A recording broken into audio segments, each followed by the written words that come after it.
बुलढाणा जिल्ह्यातील खामगाव नगरपालिका सार्वत्रिक निवडणुकीमध्ये अत्यंत चुरशीचा सामना पाहावयास मिळणार आहे. यामध्ये धनशक्ती विरुद्ध जनशक्ती असा सामना असून शहराचा सर्वांनी विकास आणि भयमुक्त वातावरण देण्याचा आपला प्रयत्न राहणार असल्याची भावना राष्ट्रवादी काँग्रेस अजित पवार गटाच्या नगराध्यक्षपदाच्या उमेदवार सौ चेतना संजय शर्मा यांनी व्यक्त केली आहे.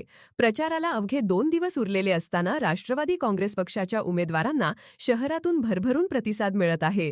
यावेळी आज रविवारी शहरातील विविध भागातून नगराध्यक्षपदाच्या उमेदवार सौ चेतना शर्मा यांची पायदळ रॅली शहरातून निघाली होती.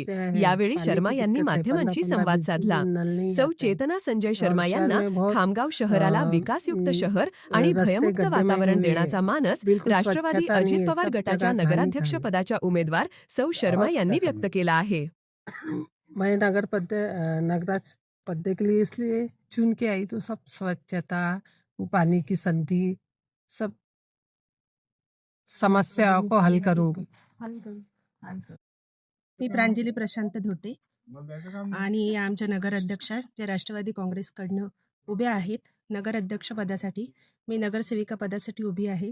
जी मला राष्ट्रवादी काँग्रेस पक्षाने आणि चेतना दीदीला जी संधी दिली त्याबद्दल मी त्यांचे खूप आभार मानते की त्यांनी आम्हाला समाजसेवा करण्यासाठी थोडी संधी दिली आणि त्या दृष्टीने आणि त्या अनुषंगाने मी पुढचं पाऊल टाकते आहे की मला खूप काही खामगावच्या माझ्या प्रभागाच्या दृष्टीने खूप काही त्यांच्यासाठी समाजसेवा करायची आहे.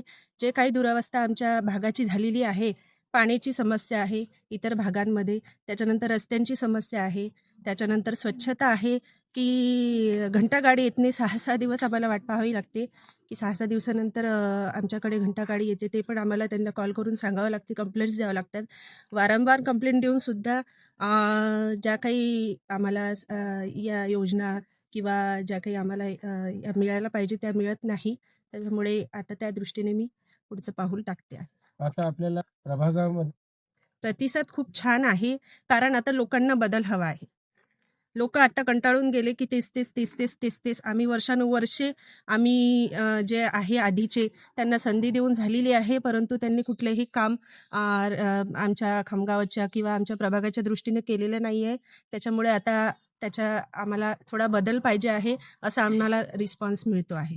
म्हणजे सकारात्मक दृष्ट्या आम्हाला रिस्पॉन्स मिळतो आहे. आवाहन करतो मतदारांना हेच आवाहन करते की आता बदल घडवा आणि परिवर्तन आणा. नवीन लोकांना संधी द्या जेणेकरून ते समाजसेवा किंवा ज्या काही सामाजिक दुरावस्था आहेत त्या दूर करू शकतील.